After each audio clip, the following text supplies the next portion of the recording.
Balikan natin ang ating mga karambulista at ang programang Karambola sa DWIZ.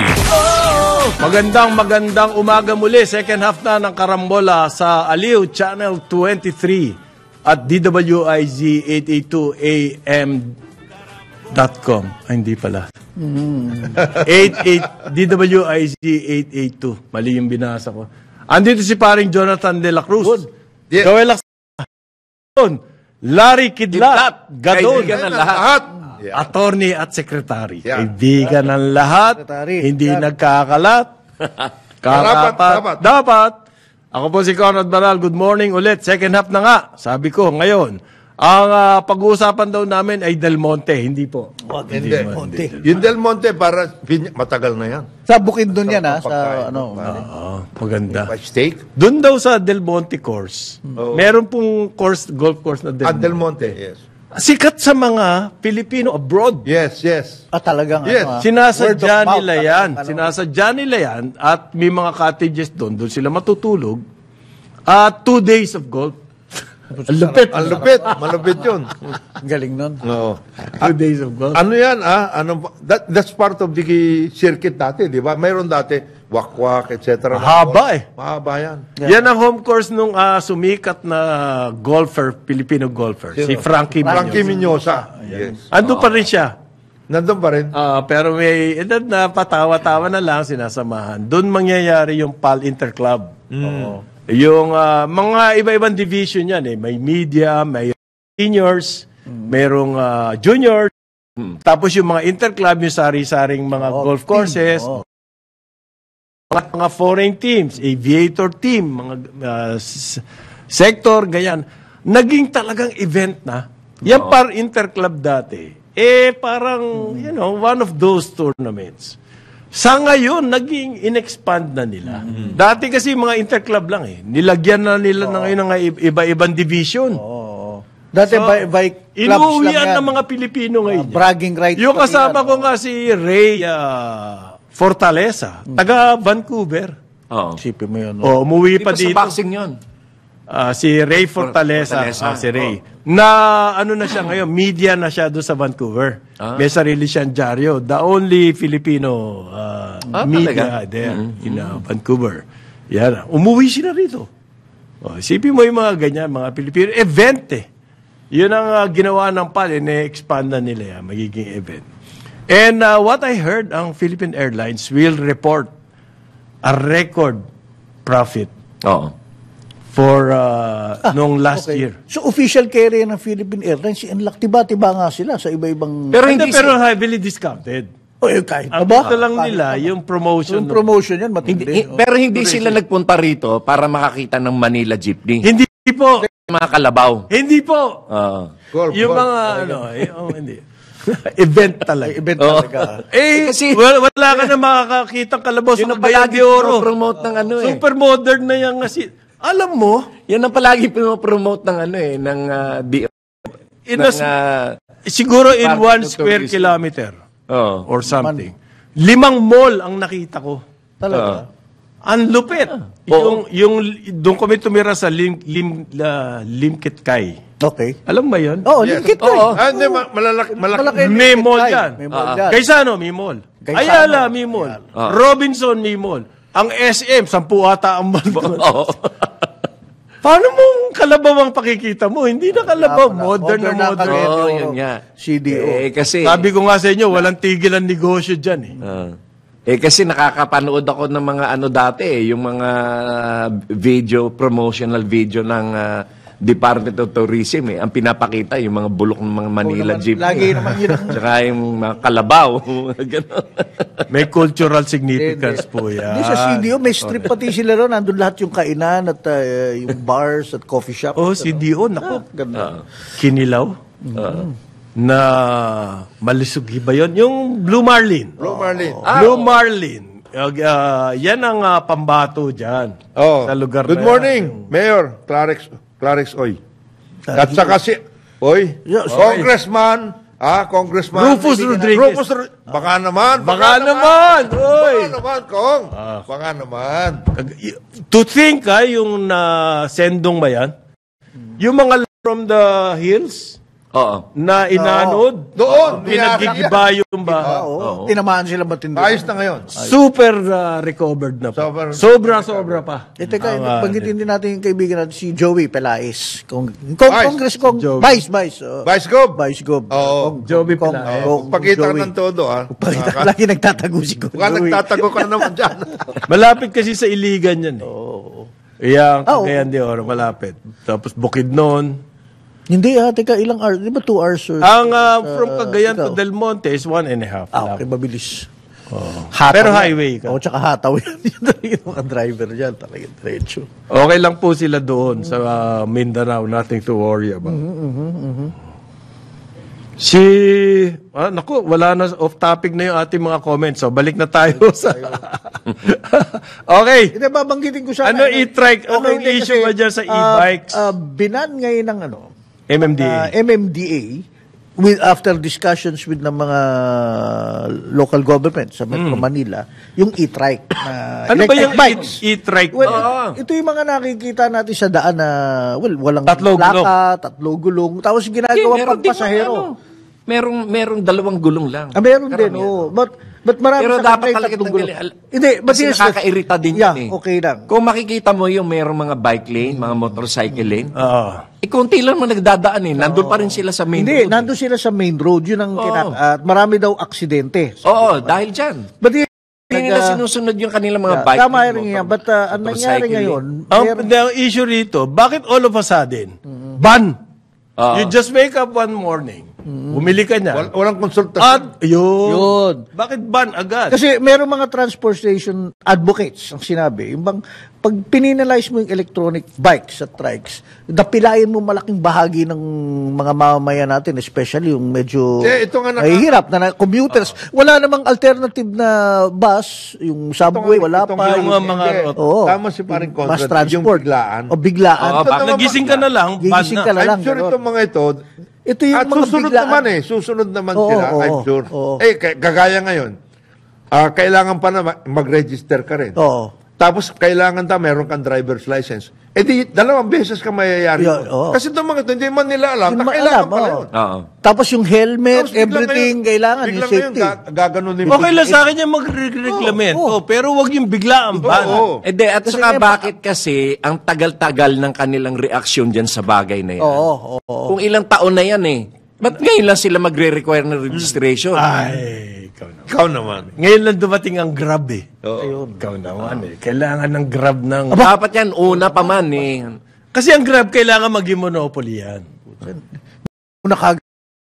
Pare, LTFRB pumayag na, pwede raw pumasok ang Grab Oo. diyan sa motorcycle ride-hailing. Oo. Nag-ruling na ayaw sila. nila na may kalaban. Oh, meron yan, di ba? Meron na Bakit yan yung angkas eh, di ba? Malalim. Kalabi nyo ang kasi, joyride. Oo. Kailangan pasok din ng Grab. Kasi, hindi, alam nga naman kotse lang sila. Oo. Kailangan monopoly sila ng lahat. Basta delivery. Nation building. Ayan.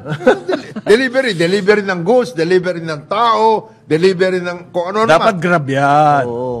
Paano kikita yung taga Malacanang? Kung Ha? Mali pala yun. Mali. Ito daw po ang mga bawal na ang electronic vehicles. Recto Avenue. Quirino Avenue. Yan yung Quirino. Yung papuntang Paco, Oo. papuntang Rojas Boulevard. Yan. Araneta Avenue. EDSA. Katipunan. Mm-hmm. Expressway. Southeast Metro Manila Expressway, Rojas Boulevard, Taft. Dito naman bandang atin, SLEX, Shaw Boulevard, Ortigas, Magsaysay, Aurora, Quezon Ave, A. Bonifacio Avenue, Rizal Avenue, Del Pan, Marcos Highway, Elliptical Road, Lanao Avenue, Marcos Highway. Ito. Yan. Tinag din natin siguro kung ano yung difference ng motorcycle dyan sa e-bike. Oo. Tama. Tsaka scooter. Magkakaiba yan eh. Yung mga scooter, yun yung hindi required. Yung e-trike po, parang yung, Ano yan eh? yung all-terrain, pero maliit. Maliit.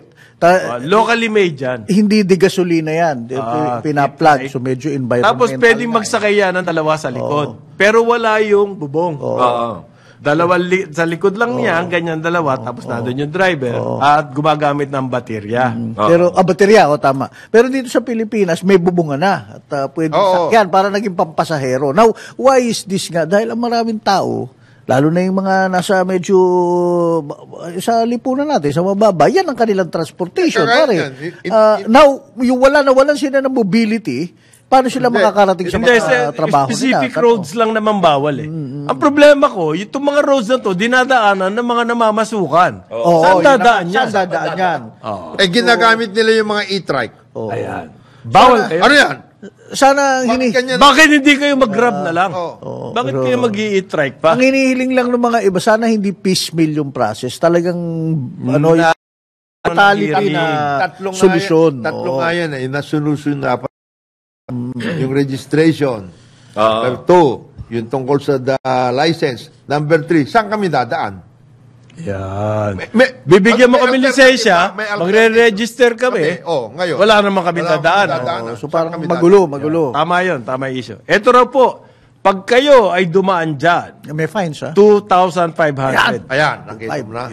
Meron na. Pero kailangan daw, pag wala naman kayong driver's license, kumpiskado yung inyong sasakyan. Naku, yan ang mga problema dyan. Kaya nagkakasigaw. Wala ka na nga madaanan. Kinumpis ka pa yung pinili mo. Wala kang driver's license ba't mo ginagamit yan? Hindi kasi yung iba naman makikita mo, bata. O kaya yung somebody na talagang, hindi naman sa, di ba, gender, pero makikita mo, mukhang nautusan lang to. Hindi kasi klarado. Laundry. Pero hindi, wag lang sa highway, sa totoo lang. It's a safety issue. Oo, okay lang naman yun. Okay naman yan. Ang problema lang, sana ginawang ayos. Kasi ngayon, biglaan nga eh.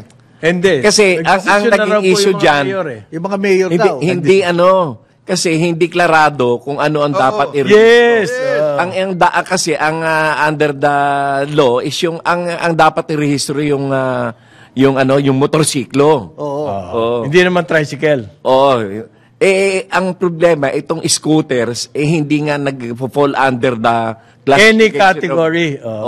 Hindi gumawa kayong bagong kategory. Yun nga. Gumawa muna and then saka i-require yung registration. At tagal na kasi niyan na mga dami niyan. Ngayon, tagal na niyan eh. Kagaya niyan, saan kami magre-register? Kasi ang mga TODA, ang mga tricycle, nagre-register sa sa local. Sa local. Hindi yan sa LTO. Tama. Hindi. Ito, saan magre-register? Dapat sa MMDA po yan. MMDA. Alam mo, hindi pa natatapos yung no contact apprehension problem ninyo, ha? Wala pa yan. Ito, magiging malaking problema ito. Yun nga. Ang dahilan daw po kung bakit binan, sabi ni Ginoong Artes. Sino ba tong Ginoong Artes? Yan yung MMDA chairman. MMDA chairman. Yan yung mabilis, pare. Nung nagalit si Senator Bong Revilla, mabilis na itinuro kagad si Bong Revilla. Kawawa nga si Bong dyan. Anyway, agile siya. Pare. Itinapon na. Itinapon nilaglag eh. Okay, sige. Anyway, ang dahilan daw po niyan, kasi daw po, obstruction yung e-bikes at trikes. Lahat po obstruction eh. Kahit na kotse, obstruction yan eh.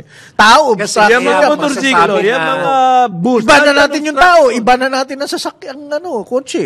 Kung ganyan, di ba? Ano yan? Class legislation to Yan ruling na yan. Mga ganyan. Basta obstruction ang dahilan nyo. Lahat ng may nag-obstruction, iban nyo. Hindi ba tungkol sa safety yan ng pasahero? Hindi ba tungkol sa... Bakit yung obstruction? So, sinisisi nyo sila dahil sa iilan na yan, dahil hindi nyo nagagawin trabaho nyo na ayusin ang traffic.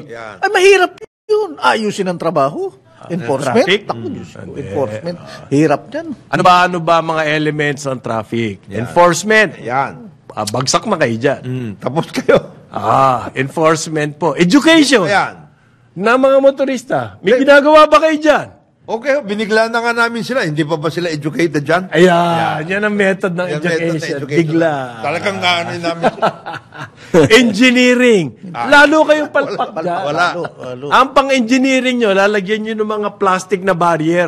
Yan. Kung saan. Maya-maya, nasa na, putol na, durug na. Galing na engineering kung kayo, kung kayo ba naman sa MMDA, tumulong na kayo sa DOTR para yung mga subway, right-of-way problem na aayos, di ang bilis gagawin niya. Ay, 40% na daw na Di completion. totoo yun, Hindi pare. totoo yun. Parang nag-press release eh. Huwag Ang nilang MMDA. gagawin yun kasi kawawa naman si 40% na daw? Kawawa ang taong bayan. Kasi Niloko ang niyo pa. sinasabi sa akin ng mga contractors ito, Okay. pare, doon sa mga ibang portion na hindi pa nag-uumpisa, 1.5 years na. Huh? May package to eh. Package 1, package So, 2. tumatakbo yung metro noon, pare. Tapos nag-press release 40% completed. dito na- Sumisingil yun ng walang... May nakita ka na ba na galaw? Wala Wala nga nga eh. ako nakikita dyan eh. Bakod ang nakita ko. Ayun. May karakula. May galaw naman dyan eh. Nauna pa. Isang taon mahigit na. Binarikadahan mo na. Ayan! Huwag dumaan dyan. Yun. Yun ang nakikita ko, pare. Barikada. Nauna yung istorbo sa taong bayan kaysa doon sa trabaho. Oo nga. Kung MMDA, tumutulong kayo ngayon, di maganda. Maganda sana. Oo. Hindi eh. Kailangan po i-ban yan eh. Ayun. Marami nagre-reklamong mga merong Maserati. Ako, hindi ako ano dyan. Bugatti. Dahil biglaan. I-enforce na lang nila yung bike lane tsaka yung Hindi nga nila Doon lang ma-enforce kayo. yun eh. Hindi nga nila Doon na lang ma-enforce. muna. Wala, hindi nila Kung sinasabi na nakaabala, i-enforce nyo yun. Kung titignan, pumunta ka ng bumiyahe ka sa kalye. Oo. Tingnan mo kung sinusunod nila yun. Wala. Hindi. yun na lang nga, Hindi nga ganun enforcement. Oo. Yung, kung pag-uusapan obstruction. Motorsiklo yung... Obstruction, yung mga filtering. MMDA traffic enforcers po, sila ang number one obstruction.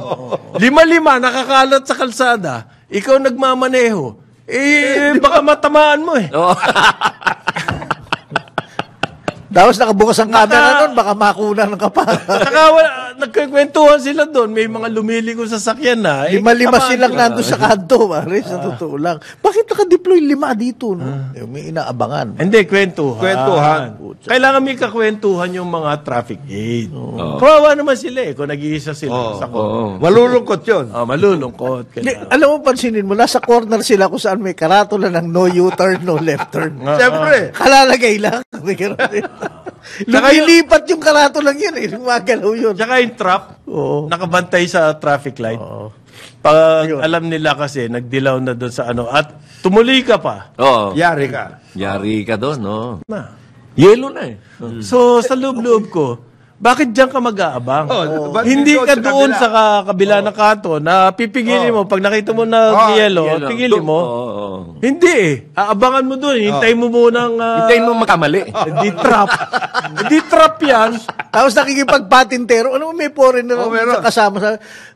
I only see this in the Philippines. Why are they playing games? They're chasing after the... Sabi ko, hindi ka...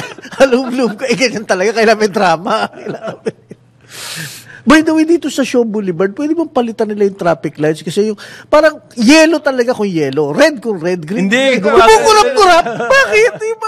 Kaming mga senior citizen, naguguluhan kami rin eh. Hindi. Mamahalin po yung traffic mamahalin light. ba yun? Yan, Hindi. At saka may kasalanan Pag senior- yan. NGCP may kasalanan yan. NGCP? Oo. Bakit? Yung mga patay hindi. Kumukurap-kurap. Patay sindi. Hindi maganda ang linya niyan. Okay. Ngayon, nabanggit mo yung NGCP. Naalala ko, Timmy, babanggitin to si Jonathan. Yung DICT raw po, tungkol to doon sa mabagal na internet. Okay. Tayo pinakasikat po ngayon eh. Sabi ng World Bank, tayong pinakamabagal na internet, pinakamahal, at saka pinakakonti ang reach. Yes. Yan po sabi ng World Bank. Okay. So ngayon, bumabawi ang DICT. Para raw po mapabilis ang National Fiber Backbone Project. Para mapabilis. Big sabihin po, ginagawa na nila, kanya lang, medyo patay-patay. Oo. Bagal. Nagpirmahan daw po ng lease agreement ang NGCP at saka ang DICT tungkol po dun sa fiber system ng NGCP, yes. Ito yan eh, yung titignan nyo yung mga high power transmission, high voltage transmission ng NGCP. Yung mga skeleton na towers, steel tower. yung mga maraming cabling ganyan, yung tuktok na dalawang doon sa tower na yun, yun yung kanilang fiber. O lahat ng NGCP meron nun. Kasi kailangan nila mabilis na internet to control. Kaya sa kanilang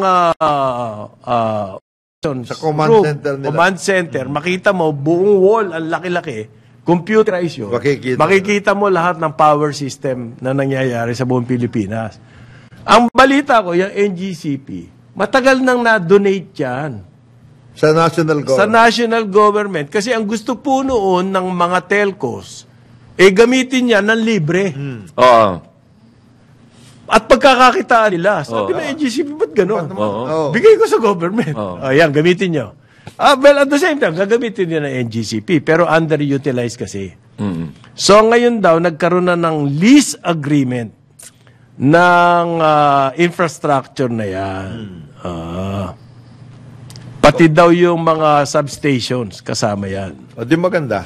Sana mapabilis na. Matagal na nga na-donate yan. Kailangan ko ba ng lease agreement yan? Hindi, kasi para magkaroon naman. Magkaroon ng legal papers. Legal papers. At saka makapag-negotiate na ngayon ang DICT sa mga telcos. Ano yung pinagsasabi ninyong hindi ayos tayo? Na wala tayong backbone. Ito, may backbone. Ano yung problema nyo ngayon? Pero ang problema dyan kasi, kailangan mag-invest ang DICT. Yun sa last mile. Yung national broadband, kailangan mo mag-invest ngayon para makasakay doon. Yung, I think, abutin ata ng 20 billion. Pare, the DICT can oblige the telcos. Kayo kumita na kayo ng sinabi nyo noon na bigyan kayo ng ganitong programa.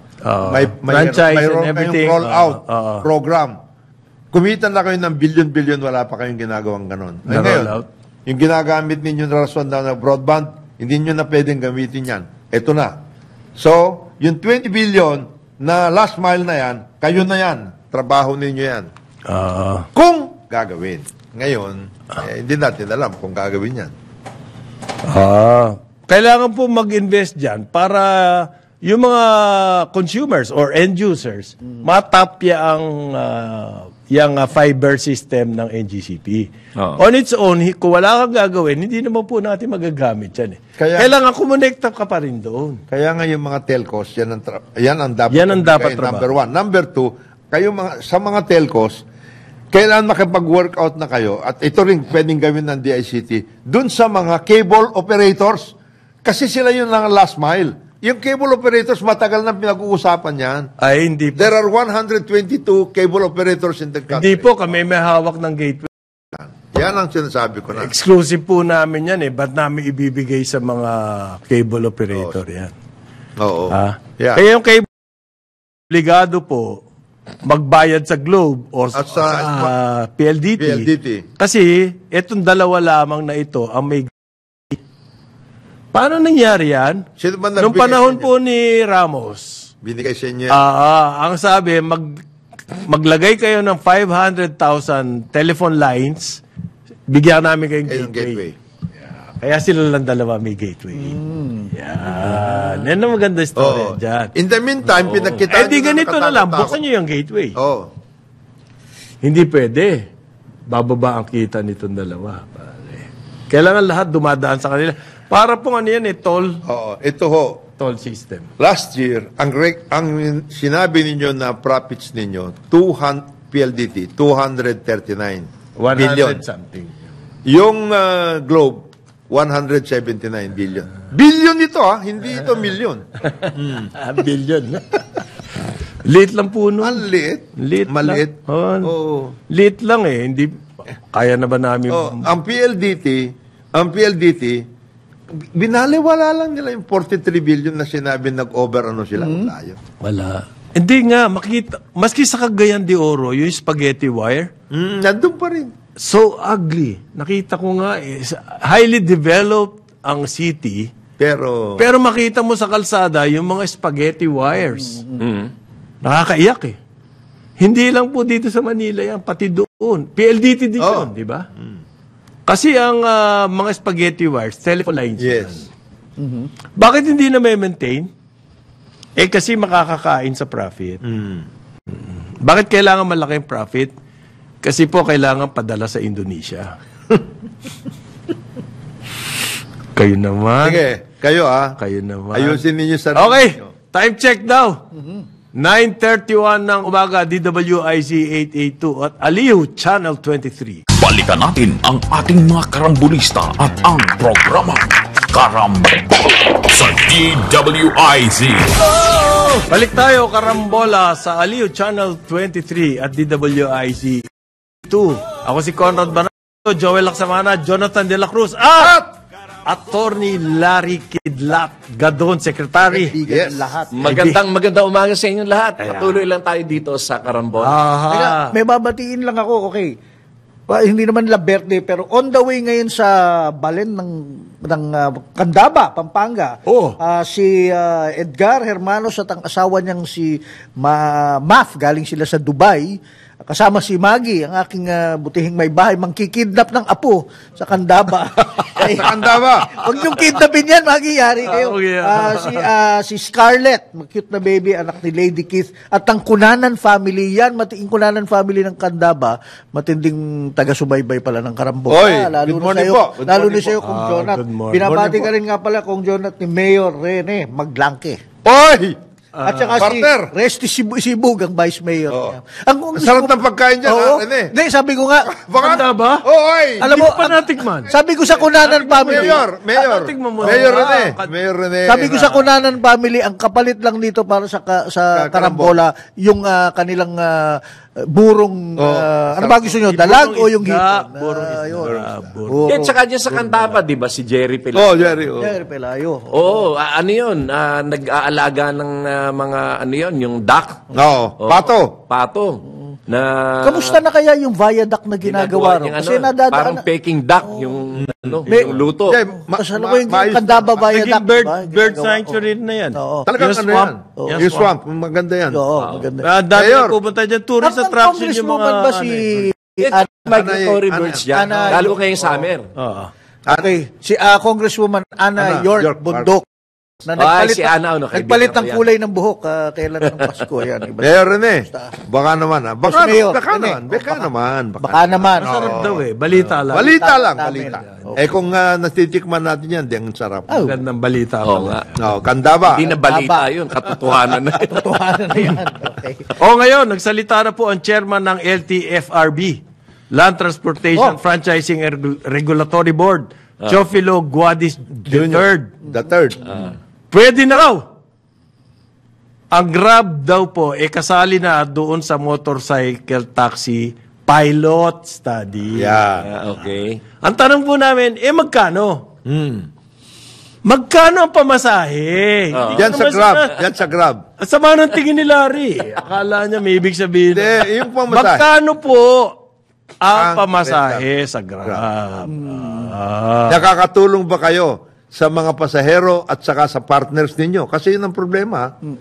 Kasi po, yung malaging problema yung yung kasing partners. motor, Gawin nila standard yan para sa lahat. Oo. yung motorcycle Sa angkas, taxi kasi, hindi pa po franchise yan. Hindi pa. Oo. Ano yan? Under pilot study. pa. Oo.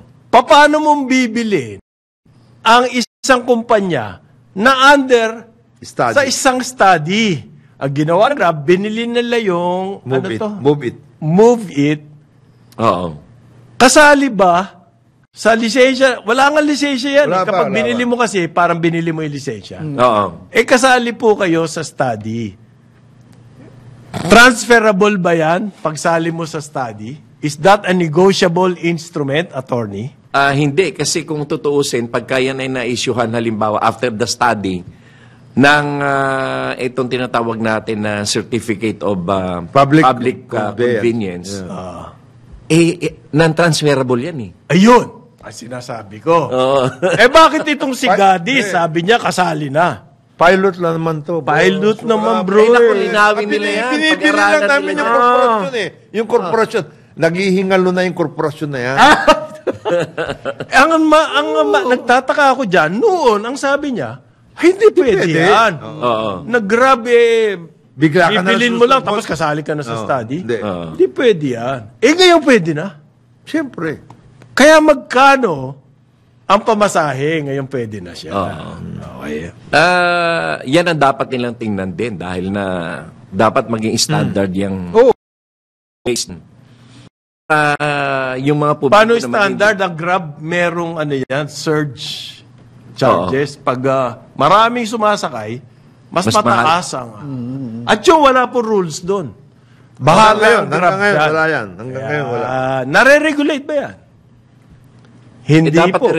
Dapat i-regulate for the protection of the Dami nga public. umangal Meron ng utos dito sa Grab. Ibalik nyo yung mga sobrang charges. Abuso kayo Oo. So, pinenalty sila.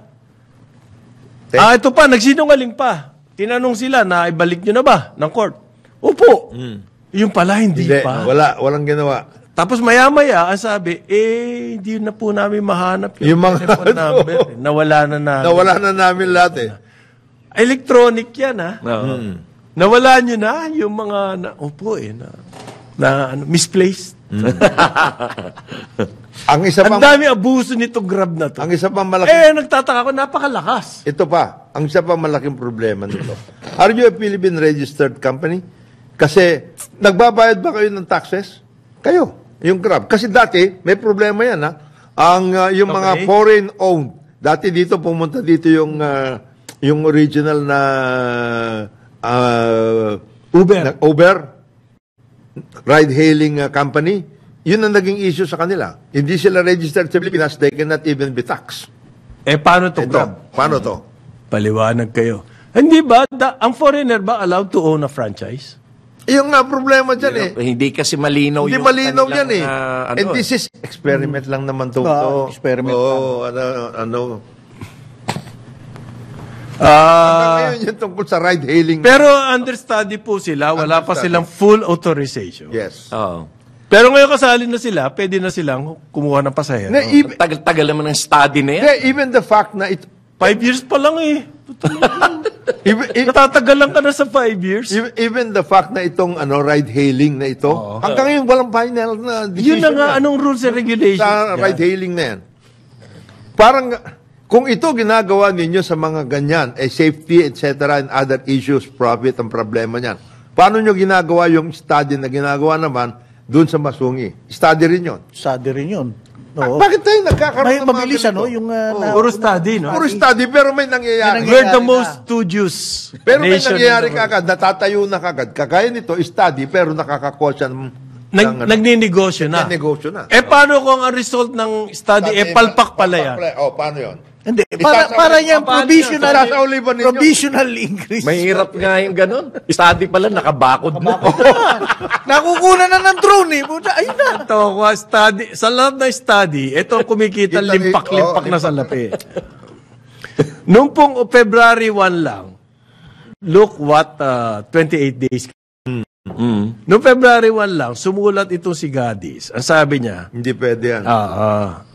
ang makakasali daw po ay joyride ang cash and move it. Hindi pwedeng ilipat. Yan noong February 1. 28 days later, pumunta lang sa Malacanang. Etong pinuno ng Grab. Through the workings of... At nag-press release pa nga na sinabi daw ng presidente sa kanyang Facebook account na hindi naman daw presidente ang gumawa. Kundi PCO lang. Nag-press release pa. Ganda ang ginagawa niyo. Na tutulungan niya yung motorcycle taxi na magandang mangyari sa motorcycle taxi. Press release pa. Dahil sinabi daw ni Marcos sa Facebook. PCO gumagawa ng Facebook. Account ni Marcos. Sinabi lang yon, nagbago na agad ang statement nitong si Hepe. Si Guadis. Guadis. Hindi 28 days. Please remember, no. Hindi. Please remember, now is February 29. Oo. Every 4 years yan. Yeah. 4 years na yun! Every 4 years po ito! It took us 4 years. Boss. 29 29 na Once in every 4 4 years yan. Study yan. Ang alam ko, ang leap year, pwede manligaw ang babae. Hindi pwede manligaw yun. Ang alam ko, pag leap year, kumikita. yan lang eh. Hindi yung pwede ka magpalusot Oo. ng Grab eh. Palulusutin mo bigla yung Grab. After 28 Common days. leap year? Oo. Common leap year. Parang something is missing. Parang hindi magandang ano yan. Meron lang nangyari sa Malacanang. Ito na. Okay na tong Grab. Ito si Red. Ano ibig sabihin paring Larry ng Red Notice? Yan. From Interpol. Yan. Ito daw si Tevez. Nasa red. Meron ng Red Notice from Interpol. Ibig sabihin yan, anytime, pwede Anytime. na siyang damputin. Yes. At dalhin dito sa Pilipinas. Oo. Oh. To face the music. Yan pong Interpol, International Criminal Police Organization. Police Organization. Red Notice kay Representative Arnulfo Teves Jr. Yan po ang announcement ng DOJ. Siguro, sa lalong madaling panahon, may uuwi ba yan? To face the investigation? Hindi pa naman trial. Trial na ba? Hindi, Hindi pa. Investigation lang. Investigation pa lang. Hindi po yan arrest warrant. Iyang red notice, hindi yan arrest warrant. But it's, kumbaga, a standing request Oo. Sa international law enforcement to locate Oo. and arrest this person. To bring back to... to Surrender. Philippines. Ganun and lang face po the music. Ni-request po yan ni DOJ sa Interpol. So, kasi kung wala tayong extradition, at least yung Interpol. Oo. Pero pwede bang i-argue na wala tayong extradition kung saan man siya nandoon? Depende yun sa magiging cooperation ng host country. Yes. Host country. Yun tinatago siya. Yun. Paano kaya ito? Where will it Pero, all end? paano? Expelled na to eh. Expelled na. Expelled. Pero wala pa siya kapalit sa Kongreso. Wala, hindi na nagkaroon ng Special hindi na election. ng meeting. So wala na lang. Bakante na lang Yes, yung... yung ano na yan. Yan. Tapos, merong isang balita, ewan ko kung nakita nyo to, yung Philippine Eagle, Okay. yung Philippine Eagle po, dyan daw sa Mindanao, sa Butuan, may nakita itong foundation. Meron kasing Philippine Eagle Foundation. Endangered species to yung Philippine Eagle. Napaka-majestic na ibon na yun. Ibon. Oo, talaga. Oo. Yung dati, ang tawag ng mga Amerikano dyan, monkey-eating eagle. Yes. Tinawag natin Philippine Eagle. Oo. Kaya monkey-eating, kasi po ang pagkain nila monkey. Yan, monkey foundation yan. Okay. Ang nagre-research, minomonitor nila yan. Iilan na lang Oo nga. minomonitor nila. Nakita nila may tama ng baril. Ang isang eagle. Oh. Ano, hinahunting pa ba yan ng mga Pilipino? Anak ng toka, no? Meron nga ganun. May gumagawa. Sa town daw yan na San Fernando in San Fernando town of anong probinsya to? Umaabot Baka ng, Davao Oriental yan. Davao 1.5 Oriental. meters ang wingspan yan, di ba? Oo. Ang laki. Ang laki yan. Ang haba. Laki, no? Oo, haba. Majestic nga kung tawagin nila. Paano yan binaril daw? Wow. Pangatlong kaso na yan na air guns. Ang tumira. talaga? Yun. Recreational, ibig sabihin. Bakit yung eagle pa babarilin nyo? Ang igil pa babarilin. Ang pokang tang. Hindi kasi switch shift kami. Kukunin na kami kaya napilitan. Ba't ka kasi nasa open space? Yari ka talaga niyan. Baka kalahin monkey ka.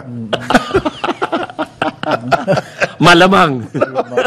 Malamang yun. Huwag ka Sa open Bukid space nun ka. pala, sa Bukid Bukid nun. doon. Malapit doon sa Pinantan. San Fernando. San Fernando, Bukid nun. Liblib na puok talaga. Kasi pag open space, ang laki ng... Oo, tsaka kailangan malaki yung kanila hunting ground. Oo. Oo. Kaya hindi po natin pwedeng bakbakin ng ating forest. Oo. Mawawala lahat yung mga species na yan. Hindi pwedeng puro real estate development. O kaya study ng wind farm. ng renewable energy. Hindi pwede. Renewable energy. May mga pellets ng air gun. Mabuti nakuha pa nila. Sa wing. Sa wing. Ibig sabihin, lumilipad nung binaril. Natsambahan niya siguro. O inabangan, di ba? Ano ngayon, inaalagaan na siya. Yung mga airguns pa naman ngayon, ang lalakas. Malalakas yung airgun Hindi ngayon. kagaya nung mga dati. Yung di bomba. Hindi bomba. Wala na yata. Pare, wala na yung dibomba na yan. yung mga airguns ngayon, bumubutas na ng plywood yan. Yes. Kasi inabot ko yung di bomba. Anyway, ayos na ba yan, sir? Gusto ko sanang, meron tayong video dyan sir. Basta ipapalabas. Meron tayong, binabanggit mo kanina, yung basketball player. Napaaway sa bar. Ano ba pangalan niya? JB Malonzo. JB Malonzo. Daw okay, mali namang nasa bar ka, sa kalagitnaan ng season, ng laro. Pero naman yung nakalaban niya. Bakit ka naglalasing ng gano'n? Bakit ka naglalasing ng gano'n? Mali yun. Dating player ka, pare, ginagawa ba yun in season? Hindi. Nandiyan ba yung video natin, sir? Pero at the same time, hindi naman pwedeng bugbugin mo katakot. Yun naman ang akin, yung nakaaway niya, mukhang marunong, mixed martial arts, player. Naku. Hindi mo dapat ginagamit yung kaalaman mo sa in public. Dapat makasuhan naman yan, pare. Wala nga Kasama yung sa kontrata yan sa MMA. May mga reports ba kayo nabasa tungkol dyan? Wala Tahimik nga sa akin, kung gano'n, na-train ka sa isang profesyon na combat profession, train ka, hindi mo pwedeng gamitin yung training mo. Oo. Hindi pwede. Kumbaga, si Manny Pacquiao, Oo. pag inaway ka ni Manny Pacquiao, pwedeng demanda si Manny. May kaso siya. Hindi, tsaka nakita mo yung basketball player, sayang yung video natin, di mailabas. Wala na siyang laban Mukhang nakainom na siya. At hindi lang nakainom, susuray-suray. Hindi na niya kayang depensahan ng sarili niya. Itong MMA player, parang pinagpraktisan pa siya. At saka nakadapa na, sinisipa pa. Hindi naman maganda yun. Hindi po sportsman-like yun. Oo. Kasi naman, walang rules sa MMA di ba? Pero sa public to, dapat more sure, parang weapons na yung mga kamay niya tsaka paa niya. Hindi na niya dapat ginamit yun. Dapat nung naawat na, nakaisa na siya, he made this point, tama na yun.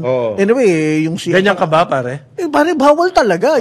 You walk away, pare. Tumalikod ka na, wala namang mawawala sa iyo di ba? Yan ang inyong principle. Ngayon, sa road rage, pwede pa. Talagang batukan. Kinatke. Nagbibiro lang ako. Pagka may nalalaman ka ng martial art, wag mong gagamitin sa gano'n. Meanwhile, ito naman si basketball player, ingat lang. Nangyari na yun dati. Bakit season? Umiinom ka? Nasa gilas sa pool ka pa naman. Pool ka pa man din, di ba? Pero at the same time yun huwag naman ganun. Nakadapa na, binabanatan mo pa. That's true. Yun lang. Baka mali yung kanyang pasensya. Hindi, tsaka... Pasensya! Well, actually... Ikaw naman yan. Itong basketball player pala, siya, nagpa-interview naman siya. Kasi tinanong... Ayan, ginugulpi siya nitong... Hindi na siya makalaban. Ina-uppercut pa. Sinubukan pa. Ngayon, dinidepensa na lang niya sarili niya. Umaalis na nga siya. Hinabol pa nung MMA fighter. Mali na yan. Mali na yung ganyan, di ba? Sinipa pa. Yun. Wala na Tapos babagsak pa siya niya, kawawa naman. Tapos nung nakabagsak na, pinagsisipa pa. Hindi, na-interview yung si basketball player, misinformation lang, yung nagkatalo. Hindi sila nagkaintindihan, ganon.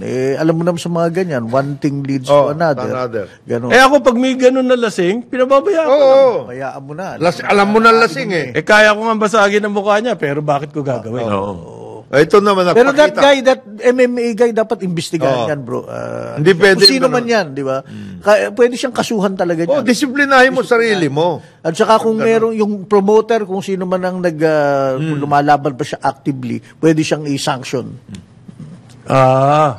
Kasi profession yan. Parang si Manny Pacquiao yan, hindi yan, bro. O baka naman nagte-train lang sa MMA pero wala pa license. Basket na?